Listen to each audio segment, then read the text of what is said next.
All right, students, welcome back to the second section of our discussion on language and physics of language. We are going to be discussing functions of language today, right?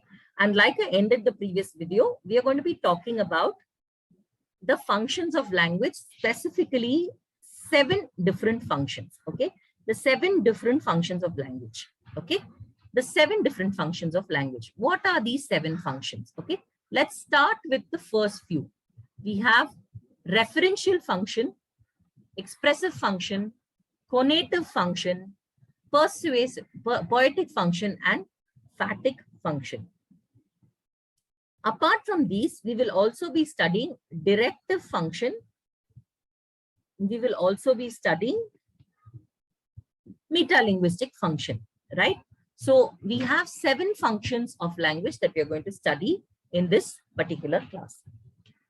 Let's begin with our first function of language, which is expressive function. It's very simple. These 7 functions are very simple. I want you to remember these 7 functions of language by making it into a, I want you to make it into a mnemonic so you can remember. Okay, let's talk about the mnemonic. So what are the functions that we want to talk about? We want to talk about expressive function, directive function, conative function, referential function, metalinguistic function,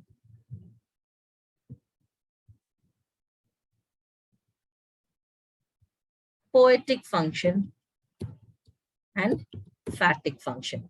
What I want you to do is I want you to learn by heart or quickly memorize these letters. E, D, C, R, M, P, F. E, D, C, R, M, P, F. E, D, C, R, M, P, F. If you do this, you will remember what are the different functions very easily. Repeat after me. E, D, C, R, M, P, F.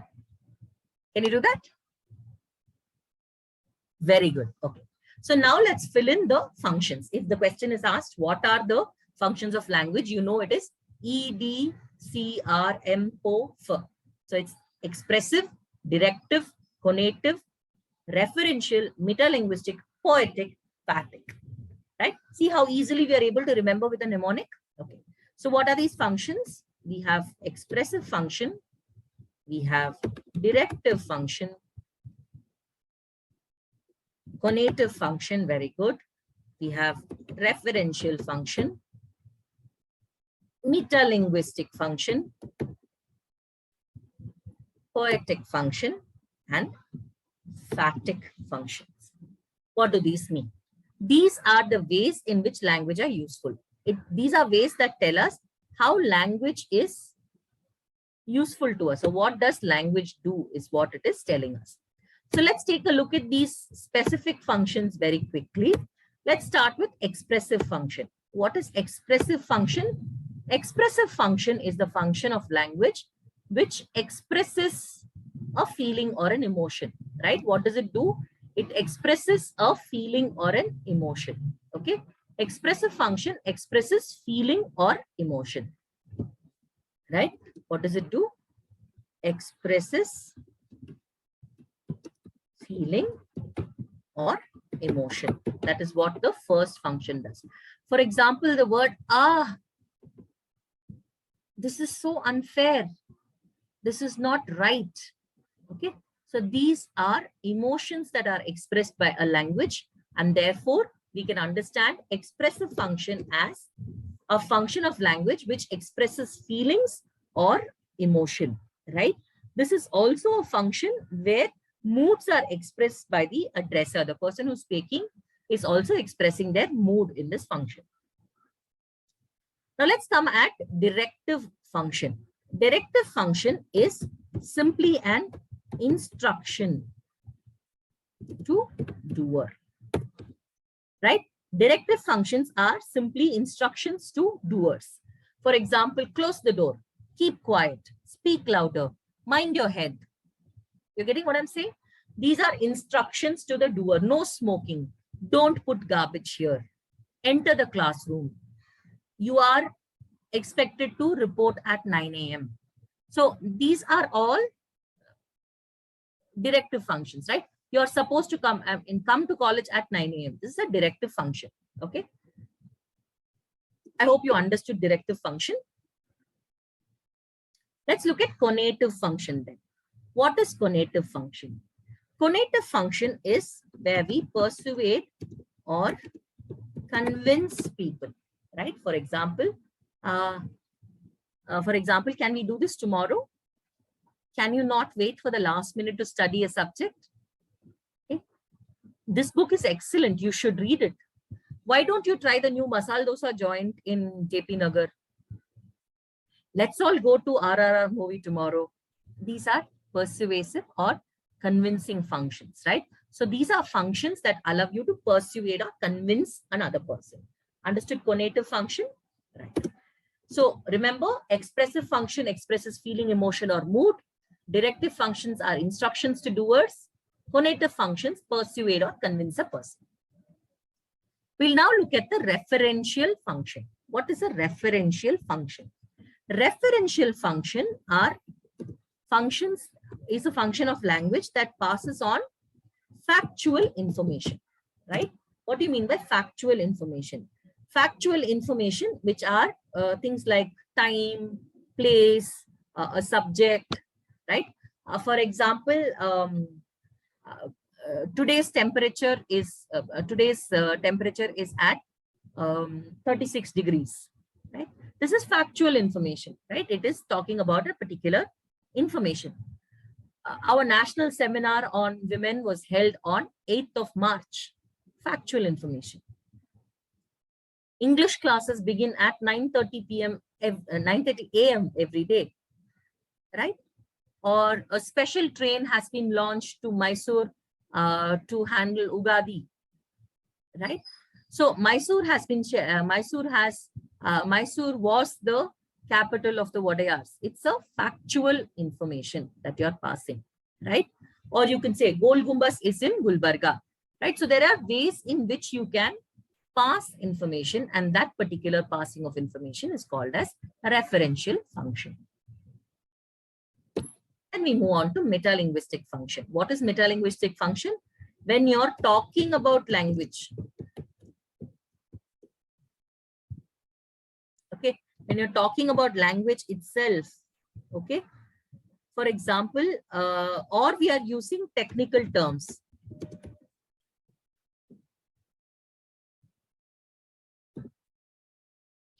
Okay, so we know that we are talking about a language or using technical terms, right? For example, the prisoner was let off on bail. Okay, every action has an equal or opposite reaction. Matter can neither be created nor destroyed. Or we say that, language is fascinating because it has 7 different functions, namely expressive, directive, conative, referential, right? So we are talking about language itself, or we are using technical terms, right? So metalinguistic function is a function where we are either talking about language or we are using technical terms. Very clear? Let's move on to poetic function then. Poetic function is very, I mean, it's self-explanatory. Poetic function is use of metaphors, simile, use of, decorative language. We can typically see this in advertisements. Neighbors envy, owner's pride. जो prestige से करे प्यार वो बीवी से कैसी, जो बीवी से करे प्यार वो prestige से कैसे करे इनकार, stuff like that, right? So language which is decorative, which is the content of which includes a lot of metaphors, similes, so on and so forth, right? These are functions that are typically used in texts that you are familiar with in your option English subject. Okay, so use of metaphors, simile, and decorative language. Finally, when it comes to phatic function, right?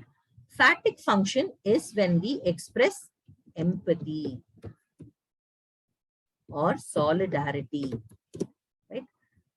For example, this is typically the time when you would inquire about a person's health, a person's, you would say good morning, it's empathy, right? You want to express your solidarity to this person. For example, you are saying, how do you do? Are you feeling okay?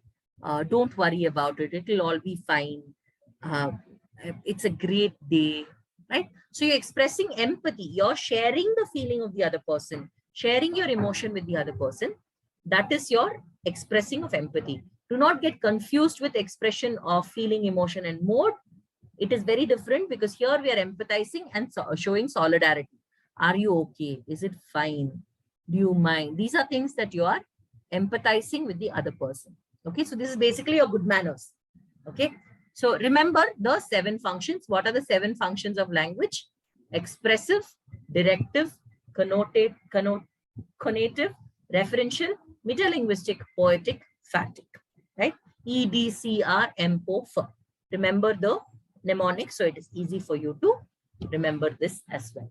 Okay, so I hope you have identified the functions of language, and you're able to talk about these functions in when you're asked about it. All right, so this will be your quick introduction to the functions of language.